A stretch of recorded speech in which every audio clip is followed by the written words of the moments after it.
nalibot dito. Tas, Mosea dan Atunga.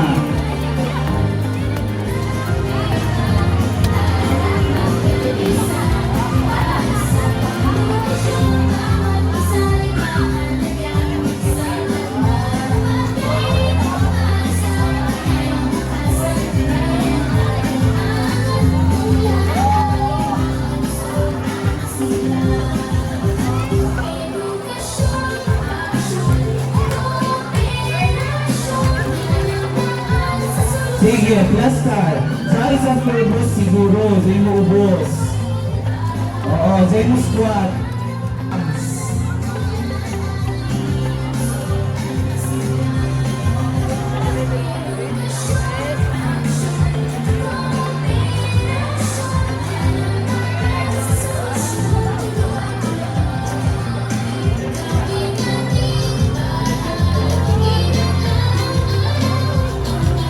Ini may bis-bis na kalamunggay.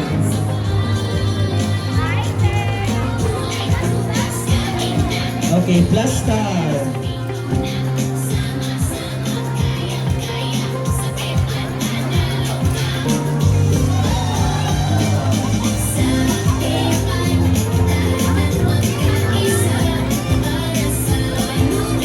Sige, plastar. Forward siguro gamay. Pwede ba nakagit sa likod? Isa gamay, kaya ka mo magtunga. Tapo, free mo magtapo mo pa. Sige.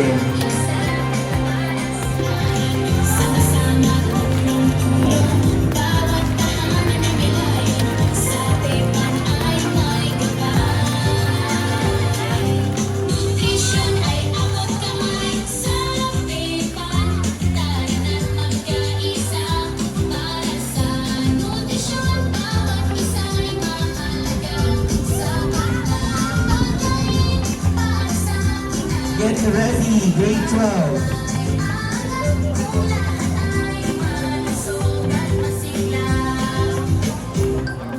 Batang matanda, lahat kasali sa wastong pagkain, wala nang papatiyan. Pamilya'y susi sa tamang kondisyon, kasama ang barangay sa solusyon.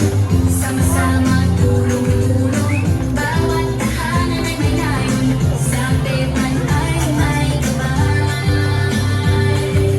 Nutrisyon ay abot kamay, sa pepan tayo nagmamahal. Okay, yung plaster sa tunga. For the group picture.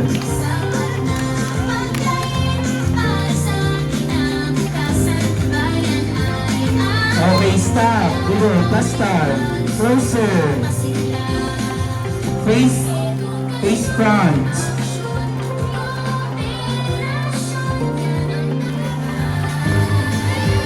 Nasaan ko no?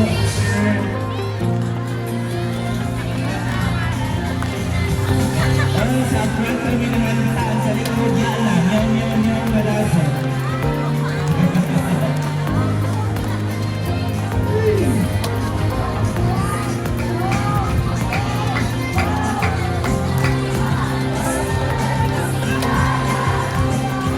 Nanay, ayaw mo appeal sa linya na i-appeal sa attendance. Oh, pila na may itong 4 lines mga anak. 4 lines. Oh, kay may suroy anong plikap. Kay pila iton? Oh, pila 40, 50.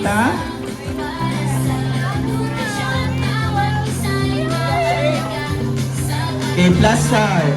Same kainan. Iswang. Ikari pa usong fight. So that ends our parade of Nutricab. So, everybody's here. So let's Third level may consist of 3 participants to represent their grade. Second, the contest is exclusive to junior high school students only. Thirdly, participants are required to prepare and present nutritious meals that promote health and wellness. Fourth, the participants shall prepare main dish, side dish, fruits and rice for planting, good for 1 serving. Mechanics. All participants must bring their own ingredients and necessary materials. Second, the cooking process must be completed within a time limit of 2 hours. Thirdly, finished dishes will be presented to the judges for evaluation. For the criteria, we have nutritional. B is Pura. And for the cooking, fruit and vegetable display, we have Mr. Dexter G. Oriarte as the chairman judge, together with Montes Fagur. This is the moment we all been waiting for. To our contestants, may your knives be sharp, your flavors balanced, and your teamwork strong. Audience, feel free to cheer them on. Let the cooking contest begin. For building strong bones. Yelabot is SLG.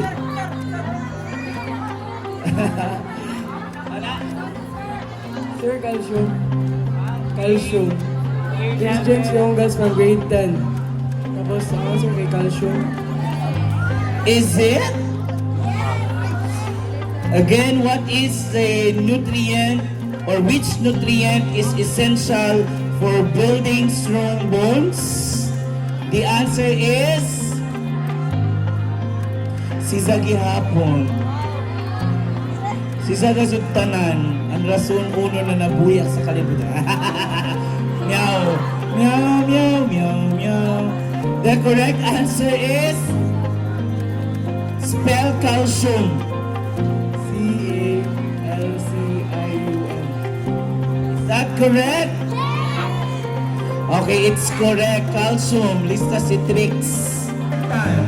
For healthy vision.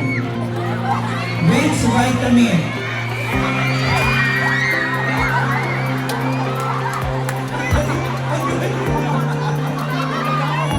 For healthy vision. Your name, your year level, and your answer.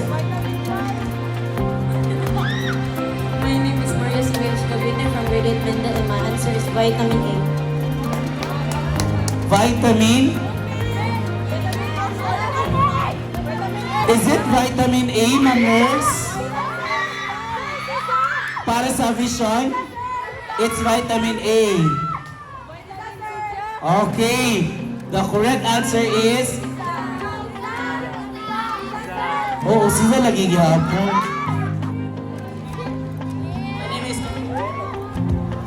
My name is Kinard Kent J. Rana from grade 8 Mindel, and my answer is grow foods. Ma'am... From grade 7 Einstein, and my answer is glow. What are foods that provide high nutritional value cold? Thank you for your participation. 7 Einstein, and my answer is go. Go foods. Go foods.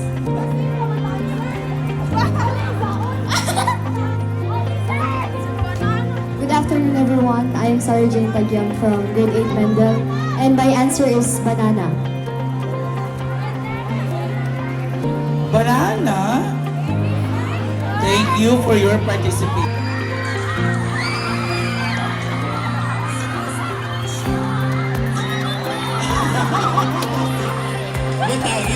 Ibutang. Grade 7, Dami. Bali. 10.970. Aquino. 12.8. 10.9. 8, grade 10, grade 11, grade 12, grade 7, grade 8. 11. Butang.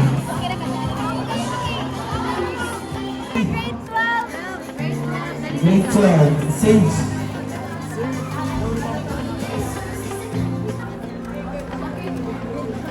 Next.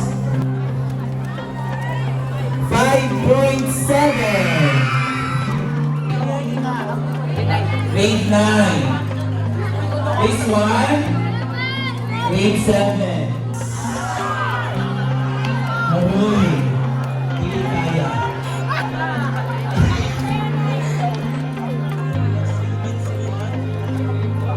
And then, finally, Second daw eh. that supports heart health and brain function that can be found in fatty fish like salmon. My name is Barbara Lansandancia from grade 12A.